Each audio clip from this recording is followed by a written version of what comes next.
Paz do Senhor, meus irmãos. Tudo bem, né? Graças a Deus. Pois bem, Deus tem nos abençoado de uma maneira gloriosa, embora enfrentando todos nós muitas lutas, mas como diz a palavra de Deus, o salmista dizendo: muitas são as aflições do justo, mas o Senhor o livra de todas. Então Deus tem nos abençoado e por isso nós devemos, como disse Paulo aos irmãos de Tessalônica, em tudo dar graça, porque esta é a vontade de Deus em Cristo Jesus, nosso Senhor. Muito bem, lição de número 11 é a lição da nossa Escola Bíblica Dominical do dia 13 de junho de 2021. Estamos falando hoje sobre presbítero, bispo ou ancião. Vamos ver algo muito importante a respeito desse tão abençoado ministério que Deus tem concedido a vários dos seus filhos. O textuário da nossa lição, ele tem uma mensagem interessante. Diz assim a palavra de Deus: por esta causa te deixei em Creta, para que pusesses em boa ordem as coisas que ainda restam e de cidade em cidade estabelecesse presbíteros. Vamos ver no decorrer da lição que o presbitério ou o ministério de presbítero, ele surgiu como uma necessidade na história da igreja, na vida da igreja. Nós falamos aí sobre os dons espirituais, falamos sobre os dons ministeriais, estudando o ministério de apóstolo, ministério de profeta, de evangelista, de pastor e de doutor ou mestre. E hoje vamos estudar sobre a pessoa do presbítero, que é o mesmo bispo ou ancião. A lição está baseada no capítulo 1 da carta de Paulo a Tito, do versículo 5 ao 7. E depois 1 Pedro, capítulo 5, do versículo 1 ao 4. Nós vamos deixar essa leitura e vamos direto no comentário da lição, estudando o primeiro tópico, que vai falar da escolha dos presbíteros. A escolha do presbítero. Significado da função. De acordo com a Bíblia de Estudo Palavra-Chave, o termo presbítero, do grego presbíteros, é uma forma comparativa da palavra grega presbis, pessoa mais velha. Como substantivo, e no emprego dos judeus e cristãos, presbítero é um título de dignidade dos indivíduos experientes e de idade madura que formavam o governo da igreja local.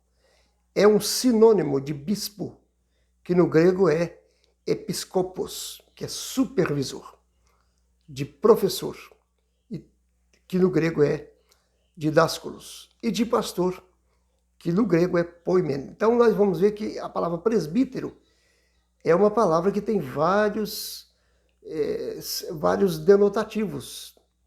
Ela pode ser vista como presbítero, como bispo, como professor, como supervisor, alguns a ver como superintendente.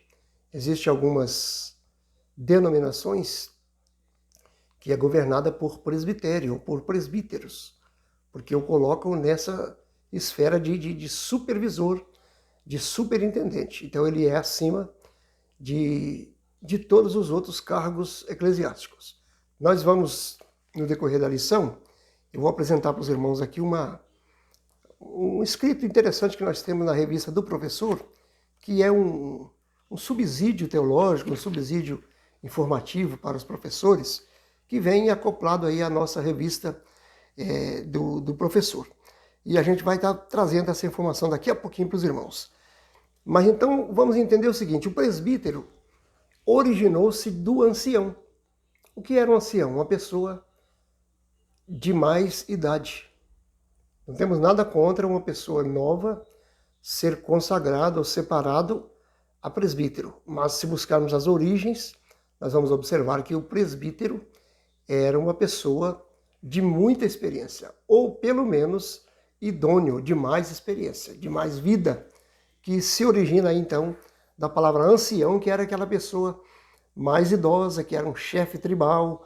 Então isso vem de uma longas datas, e a igreja nos dias dos apóstolos começou a usar o presbítero, o título de presbítero, como alguém que ia supervisionar, alguém que ia auxiliar, aliás, a obra de Deus. Auxiliar, inclusive, os apóstolos, né? Olha bem que Paulo, ele diz para Tito que ele estaria instituindo, né, ou estabelecendo presbíteros, ou seja, anciões que estariam cuidando do rebanho, cuidando da igreja que os apóstolos vinham plantando ou vinham estabelecendo. Então, é muito importante isso. E aí ele dá as características, as qualidades, os requisitos para que uma pessoa seja presbítero. Isso vai ser observado lá no final da lição, no terceiro tópico. Então vamos lá. Resumindo esse primeiro ponto, presbítero seria um ancião, seria um bispo, seria uma pessoa vista aí como um superintendente. São palavras que têm aí vários sinônimos, né? Mas era uma pessoa instituída para auxiliar o ministério, auxiliar os apóstolos, auxiliar o pastor da igreja. E em muitos casos ele é visto como pastor. A gente vai observar isso no decorrer da lição. Ponto 2, liderança local. O apóstolo Paulo cuidou de organizar a administração das igrejas locais por onde as plantava, separando um grupo de obreiros para tal trabalho. Quando escreve ao seu discípulo, o jovem Tito, Paulo o instrui a estabelecer presbíteros em diversos lugares de cidade em cidade. Isso significa que Paulo estava dando autoridade, dando autonomia a Tito para que ele separasse pessoas para o ministério de presbítero. Nos nossos dias, na nossa convenção, na nossa região, o presbítero está sendo visto como um ministério local, apenas como um ministério local. Ele pode ser credenciado no ministério local, numa convenção estadual, numa convenção geral de Assembleias de Deus, por exemplo, mas é opcional. E em alguns lugares ele é visto apenas localmente, ou apenas na região. Mas nós estamos vendo que Paulo estava dando autoridade a Tito para que ele estabelecesse presbíteros. Seria como a ação de um campo regional, de um campo presidente, estando autorizado por uma convenção a estabelecer presbítero naquela localidade. Era exatamente isso que estava acontecendo. Então, está claro assim, o aspecto pastoral da função exercida pelos presbíteros nas comunidades cristãs antigas. Que vem a ser isso, irmãos? As igrejas não tinham, digamos aí, 1.000 pessoas, 5.000, 10.000 naqueles dias. A gente vê relatos bíblicos que a igreja primitiva tinha esse número, porém unindo todas as pessoas em volta de Jerusalém. Mas como Paulo está deixando em outras regiões, ele está agora num campo missionário, está abrangendo terras distantes, aquelas igrejas eram as igrejas iniciantes, igrejas pequenas, muitas vezes localizadas na casa de um membro da igreja. Então ele estava colocando o presbítero como o líder, que seria o pastor da igreja. Então o presbítero ali era aquela pessoa que assumia o ministério para estar ajudando. Nos nossos dias isso é diferente, a gente vai ver de acordo com a lição, para a gente não extrapolar o nosso estudo. Então vamos lá nas qualificações do presbítero, no terceiro ponto aí. No Novo Testamento, as referências aos presbíteros encontram-se no plural, que é presbíteros, bispos ou ancião. Temos as referências todas aí na revista, a gente não vai estar lendo porque o tempo se torna muito curto para a gente estar lendo tanta coisa e aí o vídeo fica muito longo, então a gente vai evitar e você tem o tempo de, na sua casa, você analisar essas referências e também indo à escola dominical. Eu sempre aconselho, não fique só com o que você ouve na internet, seja através de minha pessoa ou de um outro que você ouça, vá para a igreja, vá participar da aula na sua igreja, porque ali você tem tempo de tirar todas as dúvidas com o seu professor, certo? Faça isso, vá para a escola, é muito importante. Isso aqui é para ajudar, para que você tenha uma compreensão do assunto e também auxiliar pessoas que às vezes não têm oportunidade de estar na igreja. Ou quem sabe você que não pôde estar na escola, você volta procurando aí e vai estudar. Pela internet você vai encontrar esse vídeo e vai estar estudando no seu caso aí. Então, é isso. Mas se você não foi à escola ainda, está assistindo antes do lecionar dessa aula, participe da sua aula no domingo, isso é muito importante. É muito importante. Lá você vai ler todas as referências ou ouvir pelo menos o comentário e você vai aprofundar no assunto. Mas vamos lá. Como liderança local era formada por um grupo de irmãos experientes na fé para cuidar da igreja, a função dos presbíteros era pastoral. Então a igreja tinha algumas pessoas já de uma certa idoneidade que cuidava da igreja, que administrava, que zelava, e o presbítero estava ali como pastor. Portanto, o presbítero é um pastor, um apacentador de ovelhas. A palavra de Deus expressa qualificações bem objetivas para o exercício fiel dessa função. Tais qualificações estão descritas em Tito, capítulo 1, do verso 6 ao 9, para presbítero, assim como em 1 Timóteo 3, de 1 a 7, para bispo, denotando um aspecto sinonímico dos dois termos. O que é que vem a ser isso, irmãos? As mesmas exigências para a palavra presbítero, de Paulo a Tito, é a mesma exigência para ancião, ou para bispo, melhor dizendo, em 1 Timóteo 3, de 1 a 7. As mesmas exigências. Então, fica bem claro que essa pessoa é a mesma, que o bispo, que o presbítero, que o ancião era a mesma pessoa. Ancião é uma palavra que nos remete a uma pessoa, eu não vou chamar de idoso, mas é uma pessoa idônea. Sempre quando a gente tem nas nossas igrejas uma pessoa aí, já na terceira idade, aí com seus 75, 80 anos, e às vezes até mais do que isso, é muito comum você ver o pastor local referindo a essa pessoa, dizendo assim, aqui está o nosso ancião. Porque a gente está voltando no tempo, buscando lá no passado, que era assim que as pessoas consideravam. O ancião era aquela pessoa idosa, ou idônea, ou experiente, que tinha condição de liderar uma família, liderar um grupo de pessoas, e isso veio para dentro da igreja, certo? Então veja bem, que o presbítero ele está mais voltado a esse tipo de pessoa. Então é bom observar isso, que existem algumas igrejas, me perdoe se você está nessa condição, mas existem algumas igrejas que não observam isso. E às vezes separa pessoas muito novas ao ministério, muito nova. Talvez por conveniência, eu não sei o porquê. Mas é lógico, a gente tem ideia, mas não vamos entrar no mérito. Mas é muito perigoso você consagrar, separar uma pessoa muito novo. É uma das exigências de Paulo a Timóteo, é que ele não seja neófito. A palavra neófito refere-se a uma pessoa infantil, criança no ministério. Então é bom que se observe isso. Às vezes separa uma pessoa muito novo ao presbitério e depois você vê ele fazendo coisas que não condiz com o ministério de um presbítero. Não condiz com o ministério da igreja. E aí a culpa vai cair em quem? Vai cair em quem separou. Vai cair em quem indicou. Isso é muito sério. Então, o presbítero é uma pessoa de experiência, uma pessoa que vai auxiliar na liderança da igreja, que vai trabalhar ao lado do pastor. Se for o caso dele pastorear, ele vai. Veja bem, o bom conselho do apóstolo Paulo ainda é a maneira mais segura para separar obreiros. É observando essas coisas. Deixa eu ler aqui um artigo que eu falei para os irmãos que a gente tem aqui, porque fica assim uma preocupação. Porque aqui diz que o presbítero, ele é um pastor.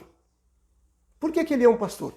Porque se a igreja autorizar, se o pastor titular da igreja, seja ele um presidente, seja ele um pastor regional, o líder da igreja, seja, por exemplo, digamos numa congregação, que o pastor da congregação ele é subordinado a um presidente, mas ele é um pastor, ele pastoreia a igreja.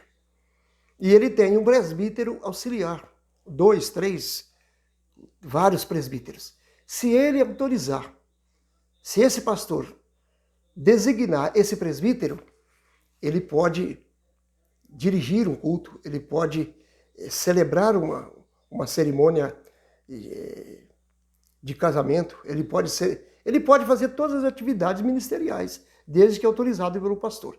E se a igreja não tem condição de ter um pastor de tempo integral na igreja, o pastor presidente, o pastor convencional, o pastor titular da igreja sede, ele pode autorizar. E se ele autoriza, se ele designa um presbítero para dirigir uma igreja, esse presbítero vai estar dirigindo, vai estar pastoreando essa igreja. Então, por quê? Porque o presbítero, a mesma exigência da palavra presbítero, bispo e ancião, que denota pastor, é a mesma para todos. As exigências, as características, o caráter dessa pessoa é o mesmo. Então, ele precisa estar nesse ponto. Ele, às vezes, não tem um chamado, ele não tem uma chamada pastoral. Observamos na lição, 2 lições atrás, que o pastorado é um dom. Porque disse Paulo aos Efésios 4, estamos sempre citando esse versículo, que é o versículo 11 de Efésios 4, ele diz assim que Deus deu à igreja. Jesus deu, ele diz, ele mesmo deu uns para apóstolos, outros para profetas, outros para evangelistas, outros para pastores e doutores. Então, o pastor é um dom ministerial. O presbitério, se observa que não é um dom ministerial. É um ofício. É por isso que em alguns lugares ele é observado simplesmente como regional. É um ofício. Agora, se você ler 1 Timóteo 5,17, você vai ver Paulo falando. 1 Pedro 5, você vai ver Pedro também dizendo sobre o presbítero de duplicada honra. 1 Timóteo 5, 17 e 18, ele fala assim que os presbíteros que servirem bem são dignos de duplicada honra. O que vem a ser isso? É aquele presbítero que, além dele ser ensinador, ser uma pessoa que ora, uma pessoa de características de um pastor, ele é uma pessoa que está à frente de um trabalho, é uma pessoa que pastoreia, além dele estar ensinando, cooperando, ele é uma pessoa que está agora também gerindo uma igreja, digamos assim. Está na gestão de uma administração. Então ele é visto como alguém de duplicada honra. Sabe o que é isso, irmão? É que monetariamente. A primeira vez que eu ouvi isso, eu não entendi. Isso faz muitos anos, bastante tempo. Eu ouvi alguém falando que era isso, eu falei, será que é mesmo? Depois eu fui analisar o texto. Aí você lê o versículo 18, Paulo vai falando e ele fala assim, ele cita Deuteronômio, ele fala assim, não atarás a boca do boi que debulha o trigo, porque digno é o obreiro do seu salário. Sabe o que é isso, irmãos? Atar a boca do boi que debulha, para as pessoas mais novas, isso é uma incógnita, não sabe o que é isso, né? No passado, as pessoas usavam os animais para debulhar o trigo. Eu, quando jovem, de 15, 16 anos, 17 anos, eu ajudei a fazer isso. As pessoas colhiam, na nossa região, colhiam arroz e juntava aquele monte de pessoas, né? Vários homens, cortando o arroz, trazendo, embandeirando e fazendo aquele terreiro em cima de lonas, de panos, né? Espalhava-se na vargem e fazia aquele grande terreiro de arroz e trazia o boi, uma junta de boi, às vezes mais do que isso, ia fazendo ele andar em cima daquelas bandeiras de arroz. E o boi andando e a pessoa tocando aquele boi, e eu fiz isso, irmãos. E ali nele pisando em cima das bandeiras de arroz, ia pisando, horas e horas. Depois, com o tempo, as pessoas vêm, tiram os bois, é claro, e balança aqueles cachos de arroz, e ali vai soltando o arroz, vai saindo tudo com o pisar do boi. Era isso que acontecia lá nos dias de Moisés com o trigo. Então era proibido, e quando eu trabalhava com um animal no meio da lavoura, no meio do boi, era proibido atar, sabe essa atadura que eles colocam na boca de um cão, de um pitbull, para ele não morder?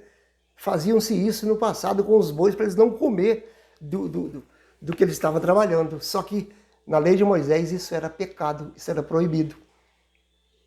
Sabe por quê? Porque ele estava trabalhando com trigo, ele estava produzindo. Então ele tinha direito de comer. Sabe quem estabeleceu isso? Jeová. Não pode proibir o boi de comer do trigo que ele próprio está malhando.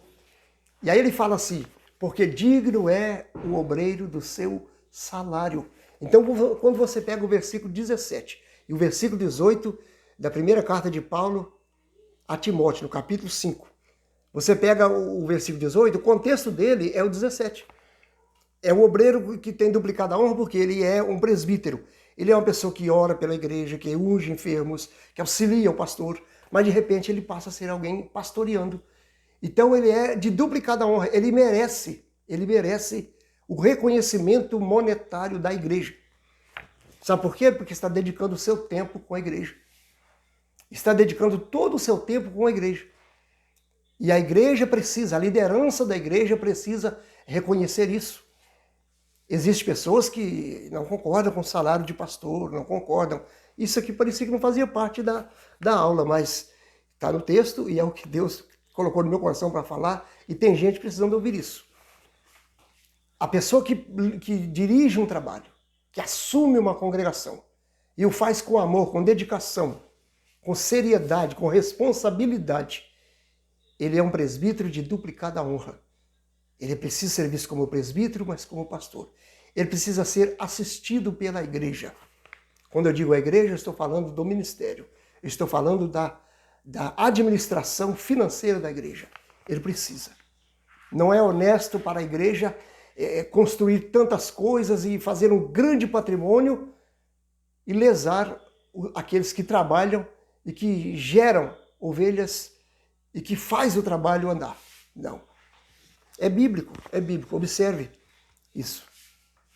Ninguém deve fazer a obra de Deus por dinheiro. Ah, se não for por dinheiro, eu não faço. Esses dias eu dei um conselho para uma pessoa que disse que não pode cobrar para pregar. Eu falei, ó, cobrar para pregar não é honesto, não é correto. Mas se você não tem condição de ir atender uma pregação em um lugar distante, uma vez, 2 vezes, 3, 5 vezes no mês, você não tem condição.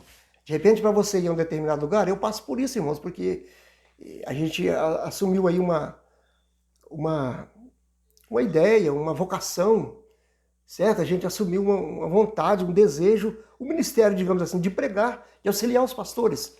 Nós pastoreamos por muitos anos e por vários motivos a gente deixou de pastorear, mas continuamos no mesmo ministério, na mesma igreja, com a mesma firmeza, servindo a Deus com alegria e cooperando com os pastores, pregando aqui e acolá, onde nos convidam.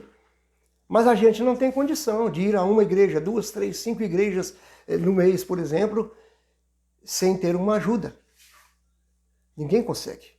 Dependendo do lugar que você vai, você perde um dia de serviço para ir, você dorme lá, você fica fora de casa, você passa ali o fim de semana, você perde o outro dia que você vem. Eu não estou falando de mim, estou falando de outras pessoas. E isso deve ser reconhecido pelas igrejas. Certo? Agora, eu só vou se me der tantos mil. Não, não é isso que estamos falando. Ah, eu só dirijo a igreja se me pagar 5 salários. Só dirijo se me pagar 10 salários. Só por 3, 4, 5 salários. Não é assim. Ministério não é assim. Ministério é vocação, é chamada. Chamado para pastorear. Só que, Paulo está dizendo, em 1 Timóteo 5, 17 e 18, que essa pessoa chamada, capacitada por Deus, e que disponibiliza o seu tempo, a sua vida, às vezes colocando a igreja em primeiro lugar, ele merece ser reconhecido, ele deve, biblicamente falando, ser reconhecido, ser valorizado como alguém de duplicada honra. Se você está me ouvindo, você abriu uma igreja, você tem auxiliares, põe isso na sua mente. Talvez a sua igreja hoje não tenha condição, mas daqui a alguns anos você vai ter 2, 3, 4, 5 igrejas e você vai precisar assistir bem as pessoas que estarão te auxiliando, dirigindo congregações sob as suas ordens. Se Deus te chamou para isso, Ele vai te capacitar para isso e você vai fazer isso para a glória de Deus. Se você lidera uma grande igreja, você tem congregações que precisam ser assistidas e você tem pessoas voluntárias que trabalham, reconheça o valor dessas pessoas, porque é a Bíblia que ensina que esses presbíteros precisam ser reconhecidos como alguém de duplicada honra. Sabe por que eu estou falando isso, irmãos? Porque aqui está chamando o presbítero de pastor. Chamam ele de pastor porque ele, muitas vezes, ele é um pastor. Ele tem a característica de um pastor. Ele, às vezes, não tem o chamado, às vezes não tem, digamos, o dom de pastorear. Mas, às vezes, ele é colocado ali para atender uma necessidade, quem sabe, assim, esporadicamente, temporariamente. Então, ele precisa ser essa pessoa dentro dessa qualidade, precisa. Agora, se ele tem uma chamada pastoral, ele vai ser posteriormente reconhecido pelo ministério, pela convenção, com uma credencial de pastor, porque ele tem um chamado de pastor, ele não vai ficar simplesmente no ministério de presbítero, ele vai a ser levado a evangelista, a pastor, porque ele já tem esse chamado. Eu vou ler aqui o artigo que eu disse para os irmãos, porque alguém diz assim, então por que o presbítero não é pastor? Por que o presbítero, por que não é todo mundo pastor? Por que não vira todos pastor? Observe como que a igreja trabalha. Nós temos aqui um subsídio teológico falando sobre presbíteros. Isso está no dicionário do movimento pentecostal da CPAD. Tem várias coisas sendo faladas antes, mas eu vou ler apenas o segundo parágrafo, que diz assim, ó, a Convenção Geral das Assembleias de Deus de 1937, tem bastante tempo, viu, irmãos? Da Assembleia de Deus de São Paulo, foi debatida a questão sobre os anciãos ou presbíteros não poderiam ser considerados pastores, certo? Os convencionais compreenderam, citando textos como 1 Pedro 5, versículo 1, também Atos 10, 28 e 1 Timóteo 5, 17, que eu acabei de comentar, que, em alguns casos, parece haver uma diferença entre anciãos e ancião com chamada ao ministério, e estabeleceram, assim, a hierarquia eclesiástica, que até hoje existe nas Assembleias de Deus. Diáconos, presbíteros, ministros do Evangelho. Os ministros são presbíteros e evangelistas. Então a convenção decidiu isso, porque entenderam o seguinte, que há presbíteros que não têm uma chamada pastoral. Há presbítero que ele vai ser presbítero 5 anos, 10 anos, 20 anos, e quem sabe até a volta de Jesus. Ele não tem. Eu já ouvi presbítero falar assim, ó, eu não tenho chamada de pastor. Eu não quero ser pastor. Eu já vi presbítero dirigindo igreja e dizendo assim, ó, eu estou dirigindo para ajudar a situação da igreja no momento, mas eu não quero, eu não tenho interesse de ser pastor. Eu não tenho chamada para ser pastor. Então a convenção decidiu isso, que há presbíteros que eles têm caracteres ou características de pastor, mas ele não tem uma vocação, não tem um chamado pastoral. Então ficou estabelecida essa diferença de quem é pastor. Diante disso, sabe o que a gente entende, ou que fica subentendido? Que só deveria ser consagrado a pastor quem realmente tem chamado de pastor. E se alguém, eu não quero ser polêmico, eu não tenho direção nenhuma com isso que eu estou dizendo, eu estou falando o que eu penso a respeito do assunto. Inclusive, a gente já comentou isso em lições na nossa congregação, dando aulas em outras aulas anteriores. Se alguém dirige uma igreja, trabalha 5 anos, 10 anos, dirigindo igreja, sempre trabalhou, ele deveria ser reconhecido já há muito tempo como pastor. Não é só de título, ele já deveria ter uma credencial que atesta que ele é um pastor, porque ele já é uma pessoa que faz isso há tantos anos, já ficou provado que ele tem uma chamada, que ele tem uma vocação, que ele tem o dom, porque pastorear sem o dom de pastor, não experimente fazer isso. Não experimente.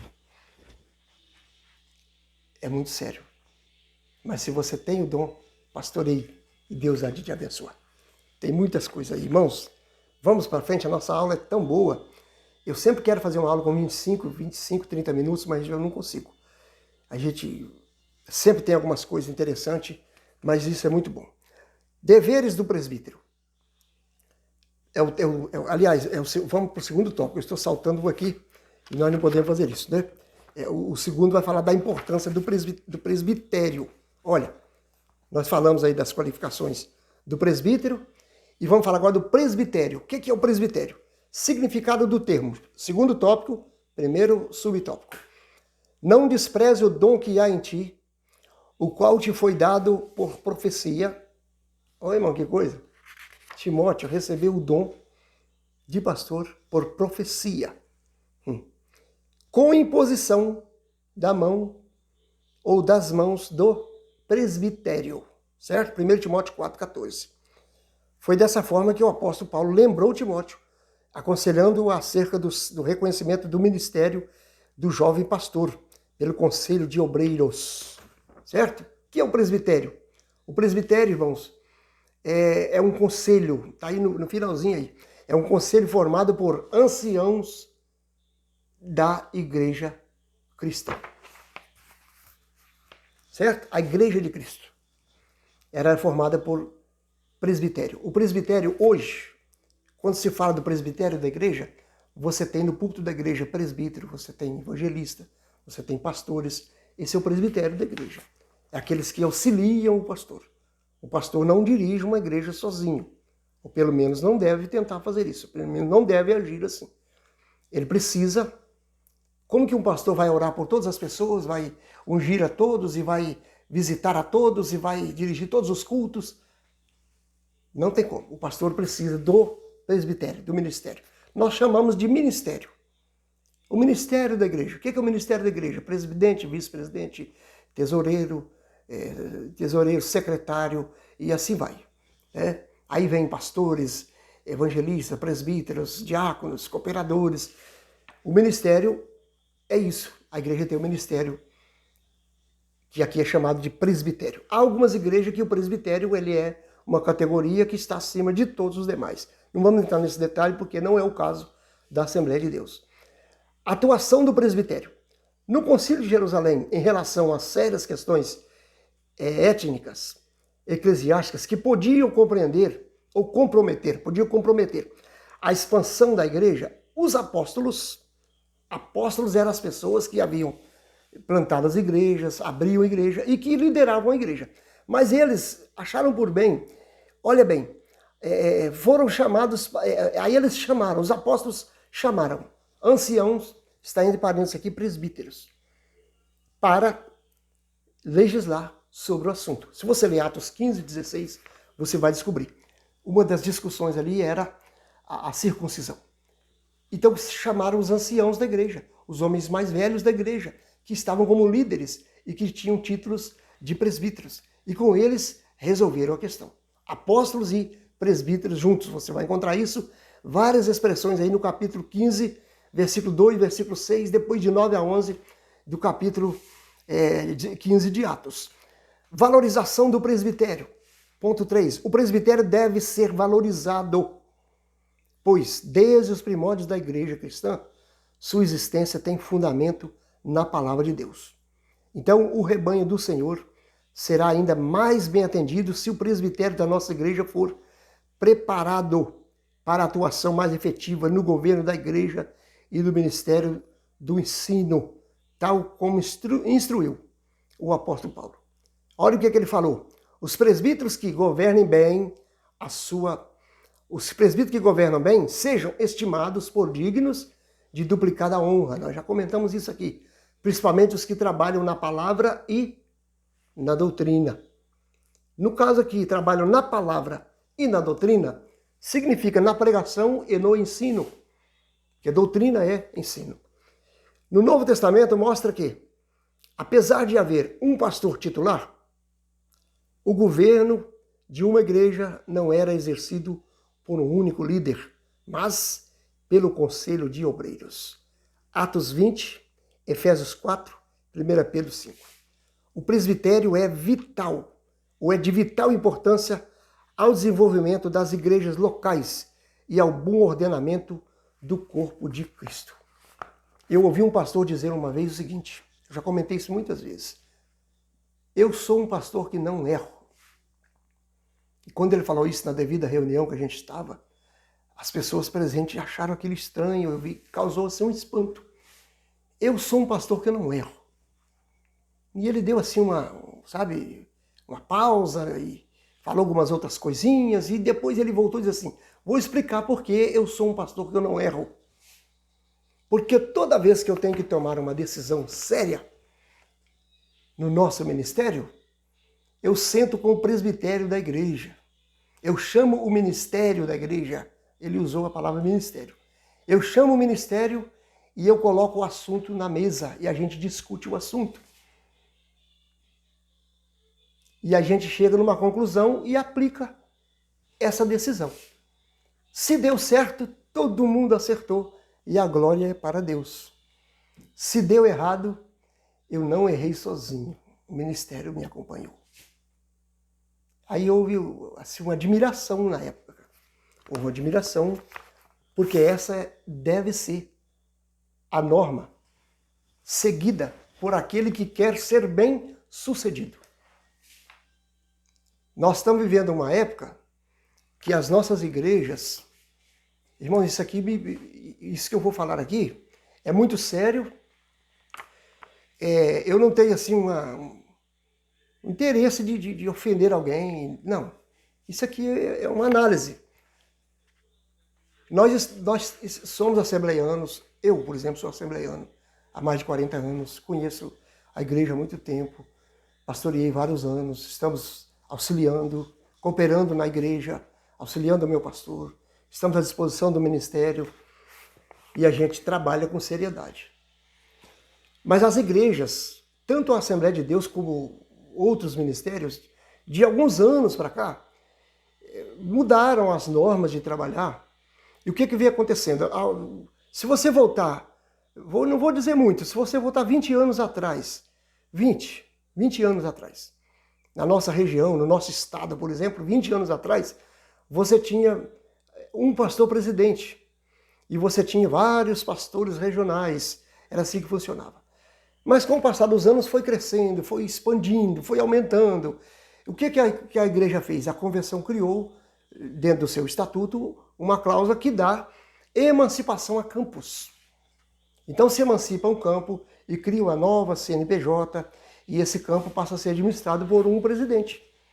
E na época, eu lembro que muitos campos tiveram problemas, tiveram problemas sérios, porque as pessoas começaram a ficar dono do poder e foram uma série de problemas. Então, a partir daí, nós temos agora, no Brasil, especialmente em Minas, muitas regiões onde tem um pastor que é o presidente de um campo, de uma região com 10 igrejas, com 15, com 30, com 50 e assim por diante, com 100 e até mais do que isso. Mas essa pessoa não consegue, irmãos, administrar uma igreja sozinha. Essa pessoa não consegue administrar um campo sozinho. Ele precisa valorizar o seu ministério. Ele precisa dividir esse trabalho. Ele precisa seguir o conselho de Jetro, dado a Moisés. Se ele não faz isso, com o passar dos dias, com o passar dos anos, ele vai começar a colher frutos do seu plantio. E esses frutos vai ser, muitas vezes, bem menor do que aquilo que se imaginava. E ele vai ter problema sério. Ele vai ter problema. Ele precisa contar com esse ministério. Ele precisa contar com essa ajuda do trabalho do presbitério. Porque ele é de importância, de suma importância para a igreja. A igreja precisa, olha aqui, apesar de haver um pastor titular, a igreja do Novo Testamento, não era a igreja, apesar de haver um pastor titular, o governo de uma igreja não era exercido por um único líder, mas pelo conselho de obreiros. Então, se hoje uma pessoa assume uma postura de único, ele tem prejuízos na sua administração. E esse prejuízo da sua administração vai acarretar prejuízos ao ministério da igreja. Vai acarretar prejuízos ao reino de Deus. Vai acarretar prejuízos a pessoas, à comunidade que ele lidera. Porque as pessoas vão se sentir desprezadas, menosprezadas, outros abandonados, e assim, uma série de coisas. Desvalorizados. Alguns vão deixar de fazer alguma coisa porque ele tem medo de fazer e não dá certo. As opiniões não vão bater e tudo isso vai estar acontecendo. Então, o líder, ele deve contar com o presbitério. Ele deve contar. Estamos falando do presbitério, dos presbíteros da igreja. Ele precisa contar com o seu presbitério. Ainda que seja 10, 15, 5, que seja só 20, ele precisa contar com eles. Se ele tiver 200, melhor ainda, contar com eles para trabalhar. O líder, o pastor que assumiu uma igreja, uma região, ele precisa trabalhar seriamente, mas ele deve contar com seus auxiliares. E por sua vez, esses auxiliares devem estar dentro das características que Paulo fala, que a gente faria agora aqui no terceiro tópico. Preparados para serem usados para ver o reino de Deus crescer, expandir. A visão tem que ser de reino, e não de empresa. Esse tem sido o grande problema de muitas igrejas hoje. Muitas igrejas. De um líder que às vezes ele vê a igreja não como igreja. Ele tem uma gestão, ele não tem um pastorado. Isso é muito perigoso. Vamos observar isso. Se você tem um pastor assim, ore por ele. E se tiver oportunidade, dá um conselho para ele. Não é muito fácil, mas se você tiver condição, dê um conselho. Vamos aí para o terceiro tópico, que vai falar dos deveres do presbítero. A gente não tem mais tanto tempo, a gente já está quase terminando aqui. O nosso vídeo ele grava um pouco mais curto e a gente não tem como estender muito, até porque se o vídeo ficar muito grande também, ele não vai ser bom, né? Então a gente vai resumir. As partes mais importantes a gente já comentou e a gente achou por bem algumas coisas que Deus veio trazendo. Irmãos, eu fiz algo aqui muito interessante. Antes de fazer esse comentário, eu fiz uma oração. Eu disse, Deus, me dê palavras que o Senhor queira falar, me ajude a falar tudo que o Senhor quer que fale e somente o que o Senhor quer que fale. Eu fiz essa oração. Então o que estamos falando, eu acredito que está na direção de Deus. Deveres do presbítero. Primeiro, apacentar a igreja. O presbítero tem o dever de alimentar o rebanho com a exposição da Santa Palavra. Apacentar, irmãos, não é dirigir, é dar pasto. Pasto é alimento. Então o presbítero é aquela pessoa para dar alimento para a igreja. Pastorear, tem o pastor que vai pastorear. Ele está ali para dar uma palavra. Ele tem que estar pronto, porque o dia que o pastor fala assim, olha, hoje eu não posso estar no culto. Pregue aí, dirija o culto aí. Ele é essa pessoa. Ele está ali para alimentar. Sempre atento, sempre pronto a estar apacentando, estar dando pasto, dando alimento para a igreja. A sua palavra deve ser uma palavra que alimenta. Segundo ponto, liderar a igreja local. A liderança da igreja local tem duas esferas principais de atuação. Isso aqui é meio complexo, mas vamos lá. O governo e o ensino. O presbítero, quando designado para essas tarefas, tem o dever de exercê-las na igreja de Deus. Para isso, ele precisa saber. Aqui está falando algo que a gente comentou lá atrás. O presbítero ele vai dirigir, ele vai fazer alguma coisa se ele é designado para isso.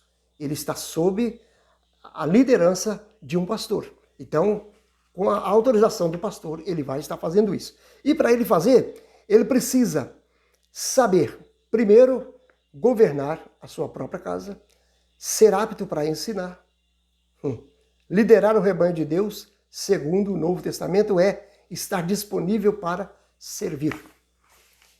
O presbítero ele precisa ensinar, ele tem que ser apto para ensinar. É exigência bíblica. Ele precisa ter condição de ensinar. Ninguém deve levar, ninguém deve separar, consagrar um diácono ao presbitério se ele não tem condição de ensinar. Porque ele é um pastor, ele vai pastorear se for o caso necessário. A gente hoje tem, às vezes, diácono que pastoreiam, porque ele tem condição de ensinar, ele tem condição de fazer certas coisas que um pastor faz. Então ele é colocado para pastorear, às vezes, por um determinado tempo, até que chegue o seu reconhecimento como pastor, credencialmente falando. Isso aí é um outro mérito que a gente não quer entrar. Mas o presbítero precisa governar bem a sua casa, uma casa ordenada. Paulo diz que se ele não governar bem a sua casa, como que ele vai governar a igreja de Deus? Segundo, ele precisa ser apto para ensinar, nós já comentamos. Terceiro ponto vai falar o seguinte, ele é uma pessoa designado para ungir os enfermos. Paulo falou assim, aliás não foi Paulo, né? Foi Tiago que falou, está alguém doente? Chame os presbíteros da igreja, para que orem sobre ele, ungindo com azeite em nome do Senhor. E a oração da fé salvará o doente. A unção é um símbolo do Espírito Santo. O óleo é um símbolo do Espírito Santo. Isso aí é o exercício da fé. Você vai chamar o presbítero para orar e te ungir, e ele vai orar. E você vai receber a cura, o milagre, através da oração da fé. E diz ainda o texto que se tiver cometido pecado, vão ser perdoados. O que significa isso? Que tem algumas, observe, entre aspas, algumas doenças que são causadas pelo pecado. E se alguém reconhece isso e diz assim, eu vou chamar o presbítero para me ungir, e esse pecado vai desaparecer e essa doença também. Aí isso vai ser perdoado, ele vai confessar e vai receber a cura. Não significa que toda doença é por causa do pecado. De um modo genérico, sim. A causa das doenças é a queda, o pecado, a desobediência de Adão. Mas nem toda pessoa doente está em pecado. Vamos separar isso. Se você for visitar um doente e perguntar para ele, será que o irmão cometeu alguma coisa? Você vai fazer ele ficar mais doente. Não faz isso. Não faz isso. Certo? Então o presbítero é chamado para... Ele tem também essa função de orar, de ungir. Por que que ele não mandou chamar o pastor? Eu ouvi um pastor fazendo uma observação sobre essa e eu achei muito interessante. Por que Paulo não mandou chamar o pastor para ungir? Embora o pastor tenha o olhinho e ele unge. Lógico, o pastor ele é o líder. Ele tem todas as funções sob o seu domínio. Ele tem todas as funções da igreja, ele pode exercer todas as funções. Mas por que Paulo manda chamar os presbíteros? Tem-se uma ideia de que Deus não quer direcionar todas as coisas a uma pessoa. Deus não quis colocar tudo somente no pastor. Os presbíteros estão aí para auxiliar. Vamos usar um exemplo. Estamos num culto com 200 pessoas e o pregador chama para orar e fala assim, vamos orar, irmãos. E vai orar. E vem aquelas pessoas para frente, ou lá no meio da igreja. Tem igreja que não tem condição das pessoas virem à frente, permanecem no banco onde estão. São muitas pessoas. E ali aparece um doente, 2, 3, 5, 10 pessoas que pede a unção